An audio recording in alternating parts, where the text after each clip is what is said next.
प्रभु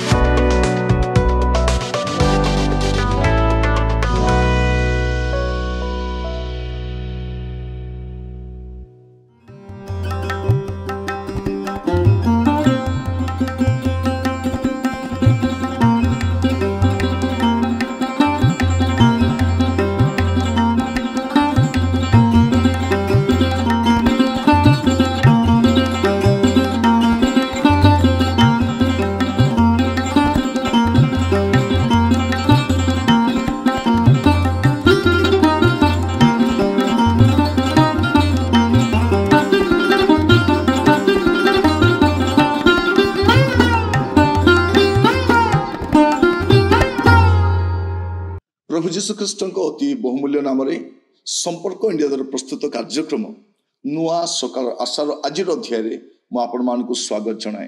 प्रभु आपण मानकु स्वर्गरु बाहुल्य रूपे आशीर्वाद करंतु।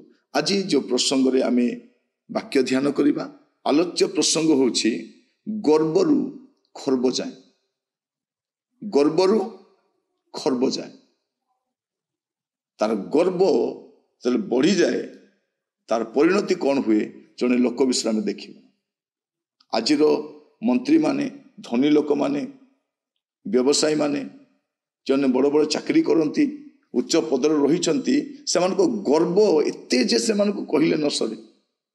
से जानती ना जे से गर्व कले कौन हुए। गर्व कले गौरव जाए।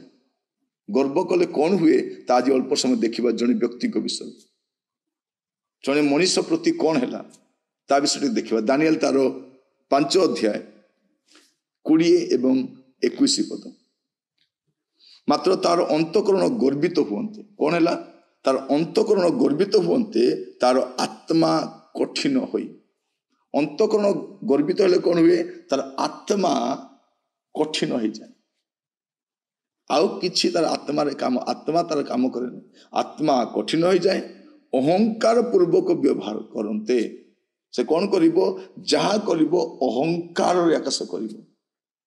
ताकू देखिबे अंतकरण गर्वित हेले तार आत्मा मध्य कठिन हबो, आउ से अहंकार पूर्वक व्यवहार करिवो। से अपना सिंहासन रु च्युत हेला। से कौन है सिंहासन। देखो जिते जन लोकर अंतकरण गर्वित हबो, आत्मा कठिन हबो, से अहंकार पूर्वक व्यवहार करिवो, तार नेक्स्ट स्टेप कौन, सिंहासन रु से च्युत हबो, से गादी च्युत हबो। तार गौरव ताहाटर अपहृत हेला। तार जो गौरव, ताकू जो महिमा मंडन करुथिले, तार गौरव गाथा करुथिले। आज मध्य लोक माने जो माने जहाँ नुहंती ताको सेया बोली गौरव गाथा बोलुचंती। जतले से लोकर अंतकरण गर्वित हबो, आत्मा कठिन हबो, अहंकार पूर्वक व्यवहार करिवो, तार सिंहासन से च्युत हबो। सिंहासन च्युत हबो।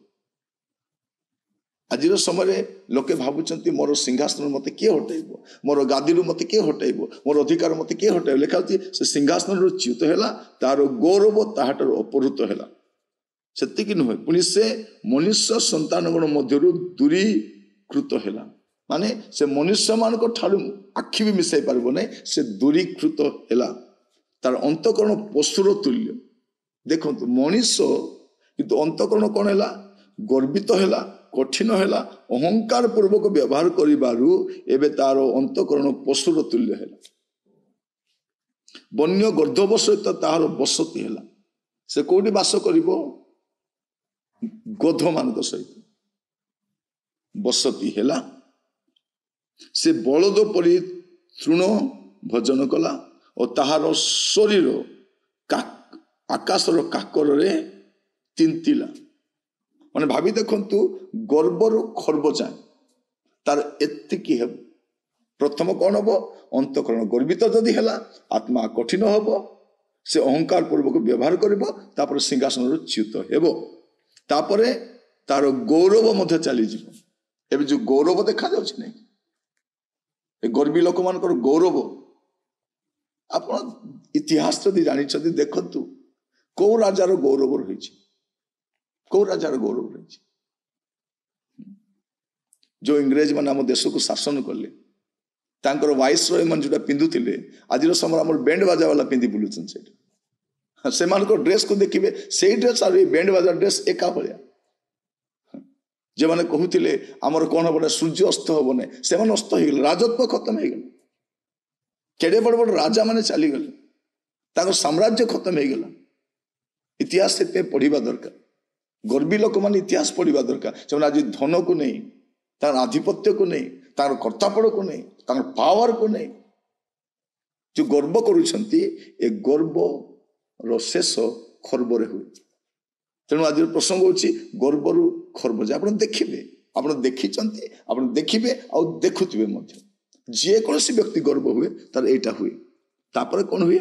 ଶେଷରେ ସେ ଜାଣିଲା ଯେ ସର୍ବପରିସ୍ଥ ପରମେଶ୍ୱର ମନୁଷ୍ୟମାନଙ୍କ ରାଜ୍ୟରେ କର୍ତ୍ତୃତ୍ୱ କରନ୍ତି। ଇଏ ଗର୍ବିଆ କଣ ଭାବୁଥିଲା? ଇଏ ଭାବୁଥିଲା ମୁଁ ରାଜତ୍ୱ କରୁଛି, ମୁଁ କର୍ତ୍ତୃତ୍ୱ କରୁଛି। ଏ ମୁଁଟା ତାକୁ ଗଡ଼ବଡ଼ କଲା।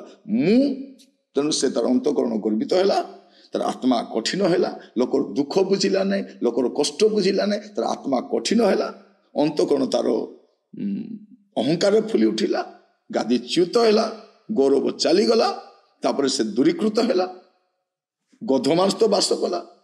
ଶେଷରେ, ଆଗରୁ ଜାଣିଥିଲେ ହେଇଥାନ୍ତା, ଶେଷରେ ସେ ଜାଣିଲା ଯେ ସର୍ବପରିସ୍ଥ ପରମେଶ୍ୱର ମନୁଷ୍ୟମାନଙ୍କ ରାଜ୍ୟରେ କର୍ତ୍ତୃତ୍ୱ କରନ୍ତି ଓ ତହିଁ ଉପରେ ଯାହାକୁ ତାହାଙ୍କର ଇଚ୍ଛା ତାହାକୁ ସେ ନିଯୁକ୍ତ କରନ୍ତି।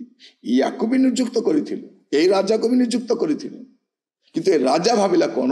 ମୁଁ ମୋର କଳା କୌଶଳ, ମୋର ଶକ୍ତି, ମୋର ଚାତୁରିତା, ମୋର ଧୃତତା ଦ୍ୱାରା ମୁଁ ଆସିଛି ବୋଲି ଇଏ ଭାବୁଥିଲା। ଇଏ ଏବେ ବୁଝିପାରୁଛି କଣ? ଏଇଟା ପଳେଇଲା ପରେ ନାଇଁ ନାଇଁ ନାଇଁ, ସିଏ ମତେ ରାଜ ବୁଝିବେ ସମସ୍ତେ। ଯେତେ ବଡ଼ ଲୋକ ମଧ୍ୟ ଗୋଟେ ଟାଇମ ଆସିବ ସେ ବୁଝିବ ଯେ ସବୁର ଉପରେ ପ୍ରଭୁ, ସମସ୍ତଙ୍କ ଉପରେ ଜଣେ ପ୍ରଭୁ ଅଛନ୍ତି, ଆଉ ସେଇ ପ୍ରଭୁ କର୍ତ୍ତୃତ୍ୱ କରନ୍ତି। ସେ ଦିଅନ୍ତି, ସମୟରେ ସମସ୍ତଙ୍କୁ ଦାୟିତ୍ୱ ଦିଅନ୍ତି। ସେ ଦାୟିତ୍ୱ ମିଳିଲା ପରେ ଆମର ଅନ୍ତଃକରଣ ଗର୍ବିତ ନ ହଉ, କଠିନ ନ ହଉ, ଅହଙ୍କାର ପୂର୍ବକ କଲେ ଗାଦିଚ୍ୟୁତ ହବ, ଗୌରବ ଯିବ, ସେ ଗଦସ୍ଥ ରହିବ, ତାର ଖାଦ୍ୟ ବି ବଦଳିଯିବ। ନଡ଼ା ଖାଇଲା ସେ ଶେଷରେ। ତେଣୁ ମୁଁ କହିବା ପାଇଁ ଚାହେଁ, ଯେଉଁମାନେ ଧନୀ କ୍ଷମତା ସମ୍ପନ୍ନ ସେମାନେ ଆଗରୁ ବୁଝିଲେ ଭଲ ଯେ ଜଣେ କର୍ତ୍ତୃତ୍ୱ କରନ୍ତି, ଜଣେ କର୍ତ୍ତୃତ୍ୱ କରନ୍ତି, ସ୍ୱର୍ଗ କର୍ତ୍ତୃତ୍ୱ କରେ, ସଦାପ୍ରଭୁ କର୍ତ୍ତୃତ୍ୱ କରନ୍ତି, ସେ ରାଜତ୍ୱ ଦିଅନ୍ତି, ସେ ଦାୟିତ୍ୱ ଦିଅନ୍ତି। ଏଟା ବେଳ ଥାଉ ଥାଉ ବୁଝିଲେ, ନଚେତ୍ ଗର୍ବ କଲେ ତ ଗୌରବ ଯାଏ, ସବୁ ଯାଏ। ଆଜିର ପ୍ରସଙ୍ଗ ହଉଛି ଗର୍ବରୁ ଖର୍ବ ଯାଏ। ଯଦି ଆପଣଙ୍କ ଜୀବନରେ ଏଇ ଗର୍ବ ଟିକେ ଉଙ୍କି ବି ମାରୁଛି, ସାବଧାନ ହୁଅନ୍ତୁ।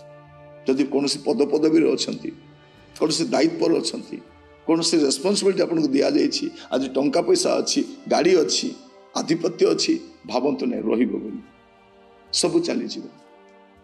ଆଜିର ପ୍ରସଙ୍ଗ ଆମକୁ ସଚେତନ କରାଇବା ପାଇଁ ପ୍ରଭୁ ଆପଣଙ୍କୁ ଆଶୀର୍ବାଦ କରନ୍ତୁ। ପ୍ରାର୍ଥନା କରିବା। ଅନୁଗ୍ରହକାରୀ ପିତା, ଆମେ ଆପଣଙ୍କୁ ଧନ୍ୟବାଦ ଦେଉଛୁ। ଆଜି ଆମର ଚତୁଃପାର୍ଶ୍ୱରେ ଆମେ ଅନେକଙ୍କୁ ଦେଖୁଛୁ ଯେଉଁମାନେ ଗର୍ବରେ ରଣହୁଙ୍କାର କରୁଛନ୍ତି, ଗର୍ବରେ ଫୁଲି ଉଠିଛନ୍ତି।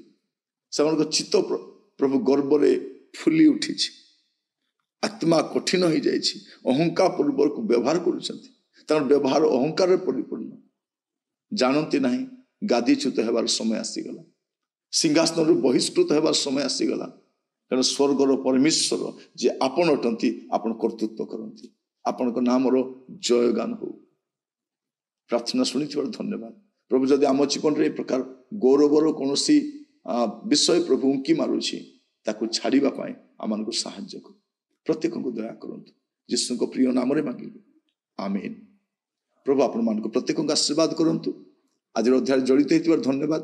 ଆସନ୍ତାକାଲି ନୂଆ ଅଧ୍ୟାୟରେ ଜଡ଼ିତ ହେବା। ବିଦାୟ ଦିଅନ୍ତୁ। ନମସ୍କାର।